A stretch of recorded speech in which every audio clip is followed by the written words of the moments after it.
అందరికీ నమస్కారం. జై శ్రీకృష్ణ ఛానల్‌కు స్వాగతం. ఈరోజు కార్తీక మాసపు శుక్రవారం. పరమ పవిత్రమైనటువంటి ఈ కథను భక్తి శ్రద్ధలతో వినే ముందు మనకు ఎన్నో సమస్యలు, ఇబ్బందులు ఎదుర్కొనేటప్పుడు ఎవరైనా కానీ గురుగారి సలహా పాటిస్తే బావుండని ఎవరికైనా అనిపించడం సహజం. అయితే అమ్మవారి ఆశీస్సులతో జ్యోతిష్యం చెబుతారండి గురువుగారు. చాలా చక్కగా ఉన్నదున్నట్లుగా మన గురించి మనం ఏ సమస్య గురించి అయితే బాధపడుతున్నామో ఆ సమస్యకు తగినటువంటి పరిష్కార మార్గాన్ని పూజల రూపంగా కానీ, పరిష్కార మార్గం గానీ తెలియజేస్తారు. ఇక్కడ స్క్రీన్ మీద కనిపిస్తున్నటువంటి ఈ నెంబర్‌కు కాల్ చేసి మీ సమస్య ఏమిటో గురువుగారికి తెలియజేసి ఆ సమస్య నుండి బయటపడండి.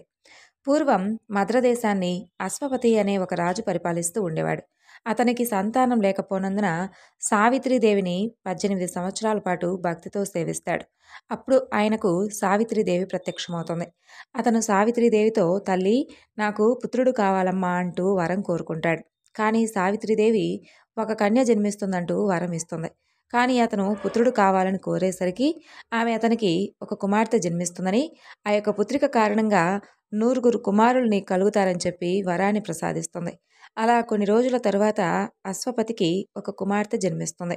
ఆమె పేరు సావిత్రి. ఆ కన్య దినదిన ప్రవర్ధమానంగా పెరుగుతూ ఉంటుంది. అశ్వపతి సావిత్రికి యుక్త వయస్సు రాగానే ఆమెకు వివాహం చేయాలని చెప్పి నిశ్చయించుకుంటాడు.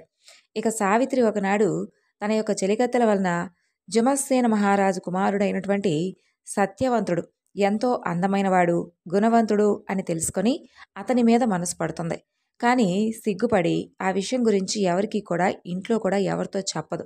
అయితే ఒకనాడు నారదుల వారు అశ్వపతి వద్దకు వస్తాడు.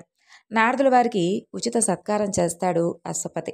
సావిత్రి కూడా నారదుడికి నమస్కరిస్తుంది. నారదుడు ఆ కన్యను చూసి, రాజా, నీ కుమార్తెకు ఇంకా వివాహం ఎందుకు చేయలేదు అని అడుగుతాడు. అశ్వపతి, అమ్మా, నారదుల వారు చెప్పింది వింటున్నావు కదా, నీకు తగినటువంటి భర్తను నువ్వు ఎంచుకుంటావా, లేదంటే మమ్మల్నే చూసి చేయమంటావా అని అడుగుతాడు.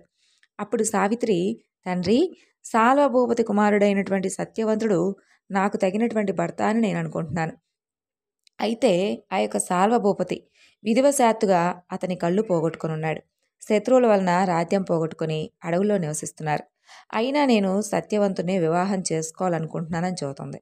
అప్పుడు అశ్వపతి నారదుల వారితో, ఓ మహర్షి, సత్యవంతుని యొక్క గుణగుణాలు ఎలాంటివి, అతను మంచివాడేనా అని అడుగుతాడు. అప్పుడు నారదుల వారు, రాజా, అతను ఎప్పుడూ కూడా సత్యమే పలకడం వలన అతనికి సత్యవంతుడనేటటువంటి సార్థక నామధేయం వచ్చింది. అతని అసలు పేరు త్రాస్వుడు. బుద్ధిలో బృహస్పతి వంటివాడు, శౌర్యంలో దేవేంద్రుని మించినవాడు, తేజస్సులో చంద్రుడు, అందంలో అశ్వినీ దేవతల వంటివారు. ఇక శమము, దమము, బ్రాహ్మణ భక్తి అతనికి చాలా ఎక్కువ. కానీ అతను అల్పాయుష్కుడు. వివాహం జరిగినటువంటి 1 సంవత్సర కాలంలోనే అతను మరణిస్తాడని చెబుతాడు. అప్పుడు అశ్వపతి కుమార్తెతో, అమ్మా, నారదుల వారు చెప్తుంది వింటున్నావు కదా, నీకు అల్పాయుష్కుడైనటువంటి భర్త ఎందుకు తల్లి, వేరెవరినైనా వరించవచ్చు కదా అంటాడు. అప్పుడు సావిత్రి, తండ్రి, త్రికరణములలో మనసు చాలా ప్రధానం అంటారు కదా, ఆ మనసులో నేను సత్యవంతునే వరించాను. అతను ఎలాంటి వాడైనా నాకు అతనితోనే వివాహం జరిపించండి. నేను వేరే వారిని ఎవ్వరినీ కూడా చేసుకోనని చెబుతుంది. ఇక నారదుడు, నీ కుమార్తె గుణవంతురాలు, ఆమె మనసు మరల్చడం అసాధ్యం అని చెప్పి చెబుతాడు. ఆమెను సత్యవంతుడికిచ్చి వివాహం జరిపించు రాజా. ఈమె చేసినటువంటి పుణ్యం వలన ఆ యొక్క సత్యవంతుడు దీర్ఘాయుష్మంతుడవుతాడని చెప్పి దీవించి అక్కడి నుండి వెళ్ళిపోతాడు నారదుల వారు. ఇక నారదుల వారి ఆరతి మేరకు అశ్వపతి వివాహ సంబరాలతో ఆ అడవిలో ఉన్నటువంటి జుమస్సేనుని వద్దకు వెళ్తాడు. అప్పుడు జుమస్సేనుడు అశ్వపతిని తగు రీతిగా సత్కరిస్తాడు. అశ్వపతి, జుమస్సేన మహారాజా, ఈమె నా కుమార్తె సావిత్రి, ఈమెను తమరి కోడలిగా స్వీకరించండి అని అడుగుతాడు. అప్పుడు జుమస్సేనుడు, అయ్యా, మేము ప్రస్తుతం రాజ్యం కోల్పోయి అడవుల్లో ఉంటున్నాం. సుకుమారి అయినటువంటి నీ కుమార్తె ఈ అడవుల్లో కష్టాలకు తట్టుకుంటుందా అంటాడు. అప్పుడు అశ్వపతి, రాజా, సంపదలు ఎప్పుడూ కూడా శాశ్వతం కాదు. ఈరోజు ఉంటాయి, రేపు పోతాయి. ధీరులు వాటి కోసం దుఃఖించకూడదు. నా కుమార్తె ప్రౌఢ, ఆమె ఆలోచించే ఈ నిర్ణయం తీసుకుంది, కాబట్టి కాదనకండి అని అంటాడు. అప్పుడు జుమస్సేనుడు కాదనలేకపోతాడు. సావిత్రి, సత్యవంతుల యొక్క వివాహం జరిపిస్తారు. ఇక అశ్వపతి తన కుమార్తెకు వివిధ ఆభరణాలు, వస్తువులు ఇచ్చి తన రాజధానికి వెళ్ళిపోతాడు.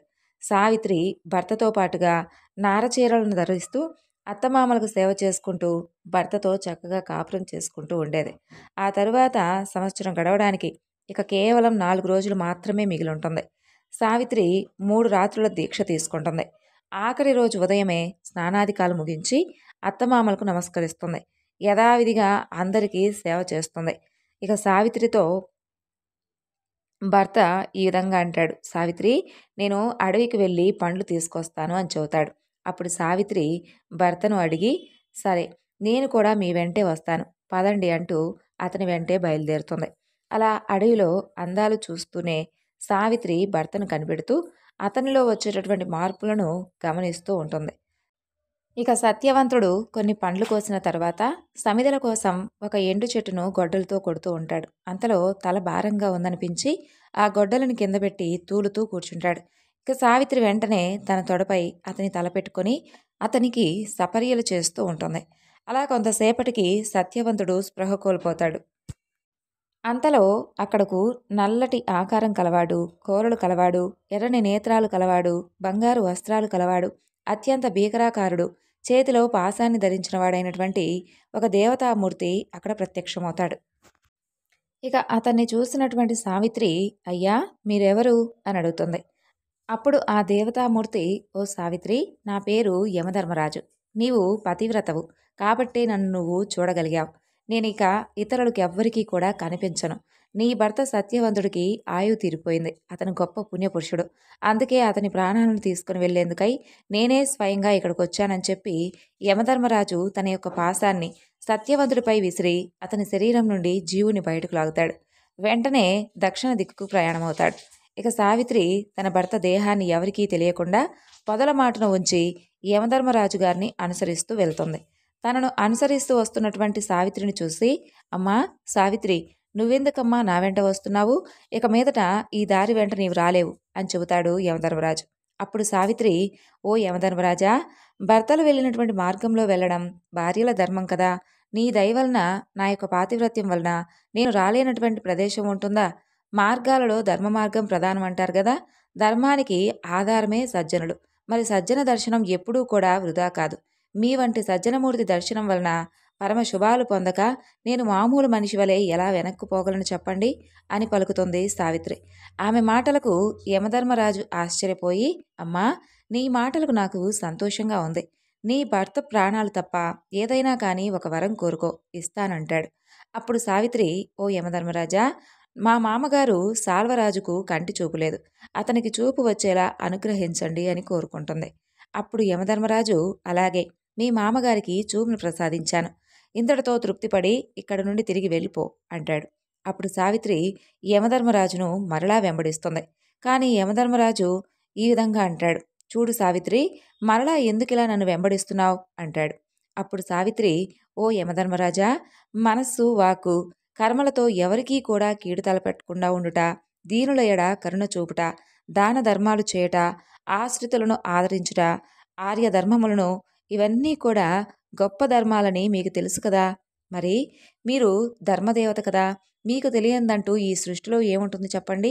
అందరి ఎడల సమబుద్ధితో ఉంటారు కాబట్టే మిమ్మల్ని సమవర్తి అని అన్నారు. అలాగే యముడు శమనుడు అని కూడా అంటారు కదా అంటుంది సావిత్రి.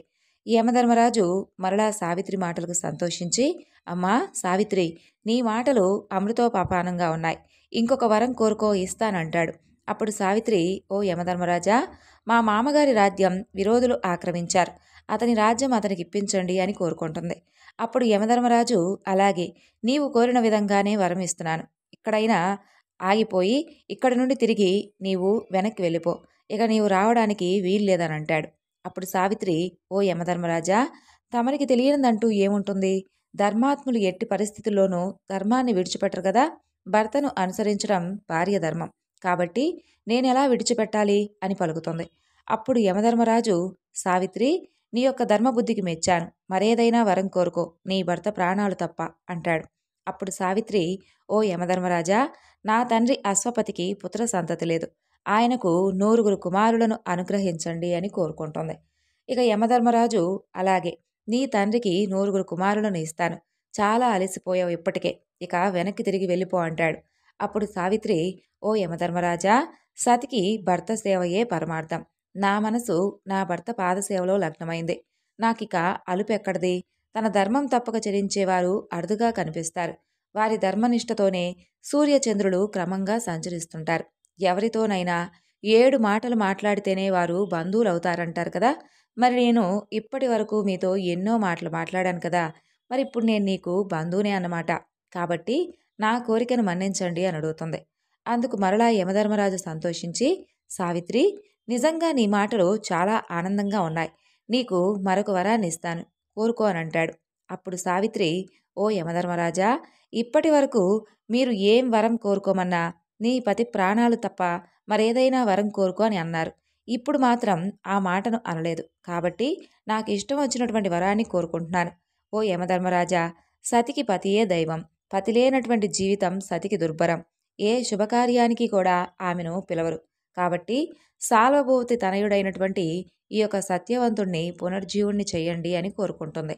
ఆమె పట్టుదలకు యముడు ఎంతో సంతోషించి సత్యవంతుని యొక్క జీవుణ్ణి అతని శరీరంలోకి ప్రవేశపెడతాడు. ఇక యమధర్మరాజు సావిత్రితో ఇలా అంటాడు. సావిత్రి, నీ భర్త 400 సంవత్సరాల పాటు జీవిస్తాడు. నీకు 100 కుమారులు కలుగుతారు. నీవు గొప్ప కీర్తిమంతురాలు అవుతావు. అలాగే నీ గురించి చాలా చక్కగా అందరూ కూడా చెప్పుకుంటూ ఉంటారు. ఇక నీ గురించి ఎవరైతే చెప్పుకుంటారో, ఈ కథ గురించి ఎవరైతే వింటారో వారికి ఉన్నటువంటి అపమృత్యు దోషాలను సైతం నేను తీసివేస్తాను అంటూ యమధర్మరాజు అక్కడి నుండి వెళ్ళిపోతాడు. ఇక సావిత్రి అక్కడి నుండి వెనుతిరిగి సత్యవంతుని దేహం ఉన్నటువంటి ప్రదేశానికి వస్తుంది. భర్త తలను తన ఒడిలో పెట్టుకుని కూర్చుంటుంది. కొంతసేపటికి సత్యవంతుడు నిద్రలో లేచినట్లుగా లేస్తాడు. అప్పుడు సత్యవంతుడు, ఏమిటి సావిత్రి, నేను ఇంతసేపు నిద్రపోయానా? కనీసం నువ్వు నన్ను లేపనేలేదు. కానీ ఎవరో కానీ నన్ను పట్టి లాగినట్లుగా అనిపించింది. అదైతే కల కాదు, నిజంగానే జరిగినట్లుగా ఉంది. ఎవరై ఉంటారు అంటాడు. అప్పుడు సావిత్రి, నాదా, ఇప్పటికే చాలా పొద్దుపోయింది. మీ తల్లిదండ్రులు మన కోసం ఎదురు చూస్తూ ఉంటారు. మనం వెంటనే ఆశ్రమానికి చేరుకోవాలి అంటూ ఇద్దరూ కలిసి ఆశ్రమానికి వెళ్తారు. అయితే అప్పటికే జుమస్సేన మహారాజుకు చూపు వచ్చి ఉంటుంది. ఎదురుగా కుమారుడు కనిపించకపోయేసరికి ఆ యొక్క దంపతులు పరితపిస్తూ ఉంటారు. ఇక వారు రాగానే ఆలస్యానికి కలిగినటువంటి కారణం ఏమిటని అడుగుతారు. అప్పుడు సత్యవంతుడు తనకు తలనొప్పి రావడం, పడుకోవడం, ఎవరో మహానుభావుడు కనిపించడం వరకు చెబుతాడు. ఆ తరువాత సావిత్రి, ఓ మహారాజా, నా భర్త సత్యవంతుడికి ఈరోజు మరణం అని చెప్పారు కదా, అందుకని నేను నా భర్తతో సహా అడవికి వెళ్ళాను. అప్పుడు నా భర్త స్పృహ తప్పి పడిపోయాడు. యమధర్మరాజు నా భర్త ప్రాణాలను తీసుకుని వెళ్లేందుకై అక్కడకు వచ్చాడు. అయితే నేను అతనితో పాటుగా వెంబడించి వెళ్ళాను. అతన్ని ఎన్నో రకాలుగా స్తుతించి మెప్పించి అతని కృపను పొంది ఆయన్ను 4 వరాలను పొందమంటూ ఆయన్ను 4 వరాలను ప్రసాదించమంటూ వేడుకున్నాను. అయితే అందులో మొదటిది తమరికి చూపు రావడం, రెండవది మీకు పోయినటువంటి రాజ్యం తిరిగి ప్రాప్తించడం, ఇక మూడవది నా భర్త ప్రాణాలను కోరుకున్నాను. అలాగే నాలుగవది నా తండ్రికి 100 కుమారులను ప్రసాదించమంటూ కోరుకున్నాను. కాబట్టి ఈ విధంగా యమధర్మరాజును 4 వరాలను కోరుకున్న తర్వాత స్వామివారు నన్ను నా మాటలకు మెచ్చి చక్కగా ఆ వరాలను నాకు ప్రసాదించారు అని చెబుతుంది. అప్పుడు సాల్వభూపతి, అమ్మా సావిత్రి, ఆపత్ సమయంలో ఉన్నటువంటి మాకు నావలా మమ్మల్ని అందరినీ కూడా ఆదుకున్నావు తల్లి. నీ యొక్క పుణ్యచరిత్రము కీర్తినీయం అంటాడు. ఆ తరువాత సాల్వభూపతి ఆంతరంగికులు వచ్చి వారి శత్రువులు వారిలో వారే కలహించుకొని మరణించారని చెప్పి జుమస్సేనుణ్ణి రాతి పరిపాలన చేయమంటూ కోరుకుంటారు. ఆ తరువాత జుమస్సేనుడు ఎంతో సంతోషిస్తాడు. తిరిగి మరలా రాజవుతాడు. సత్యవంతుడు యువరాజవుతాడు. సావిత్రి సమస్త రాజభోగాలను అనుభవిస్తుంది. ఇక సావిత్రి తండ్రికి తరువాత కాలంలో 100 కుమారులు జన్మిస్తారు. ఎవరైతే మహాపతివ్రత అయినటువంటి ఈ యొక్క సావిత్రి సత్యవంతుల యొక్క కథను విన్నా, చదివినా, చెప్పినా వారందరికీ కూడా అపమృత్యు దోషాల నుండి బయటపడి సాక్షాత్తు సావిత్రిదేవి యొక్క అనుగ్రహాన్ని పొందవచ్చు. ఇప్పుడు మరొక చక్కని కథ గురించి తెలుసుకుందాం. పూర్వకాలంలో కళింగ దేశంలో వెంకటాచారి అనే ఒక కంసాలి వ్యక్తి ఉండేవాడు. అతను చేసేటటువంటి పనిలో ఎంతో నైపుణ్యం చెందినవాడిగా గొప్ప పేరును తెచ్చుకుంటాడు. అయితే వెంకటాచారి, అతని భార్య సుమతి ఎంతో దైవభక్తులు. ఆ దంపతులకు 2 ఆడపిల్లలు, శారద, నీరజ. వారు కూడా చక్కగా చదువుకుంటూ తల్లికి తండ్రికి చేదోడు వాదోడుగా ఉంటూ ఉండేవారు. ఇక వెంకటాచారి నైపుణ్యం కలవాడే కానీ ఎప్పుడూ కూడా అతను చేసేటటువంటి పనిలో కల్తీకి పాల్పడకుండా చక్కగా నిజాయితీగా పనిచేసుకుంటూ ఉండేవాడు. అయితే మిగిలినటువంటి తోటి కంసాలులందరూ కూడా కక్కుర్తిపడి కల్తీ చేసి తక్కువ సొమ్ములకే పనులు ఒప్పుకుంటూ ఆ యొక్క పనులు చేసుకుంటూ ఉండేవారు. దీనివలన వెంకటాచారికి ఆదాయం అంత ఎక్కువగా ఉండేది కాదు. అయితే ఏదో వచ్చినటువంటి సొమ్ముతో కాలం గడుపుకుంటూ వస్తూ ఉండేవాడు. అయితే అలా రోజులు గడుస్తూ ఉండగా పెద్ద కూతురికి వివాహ వయస్సు వస్తుంది. నెమ్మదిగా సంబంధాలు వెతకడం మొదలు పెడతారు. కానీ ఎక్కడా కూడా ఏ సంబంధం ఆమెకు కుదరదు. ఇక వెంకటాచారి పక్క ఇంట్లో కృష్ణశర్మ అనే పురోహిత కుటుంబం ఉండేది. కృష్ణశర్మ భార్య పేరు రుక్మిణి. ఈ రుక్మిణి అలాగే వెంకటాచారి భార్య అయినటువంటి సుమతి ఇద్దరూ కూడా చాలా చక్కగా స్నేహితులుగా ఉండేవారు. కృష్ణశర్మ అలాగే రుక్మిణి దంపతులకు పద్మప్రియ అనేటటువంటి కుమార్తె ఉండేది. ఆమె వయసు సుమారు 7 సంవత్సరాలుంటుంది.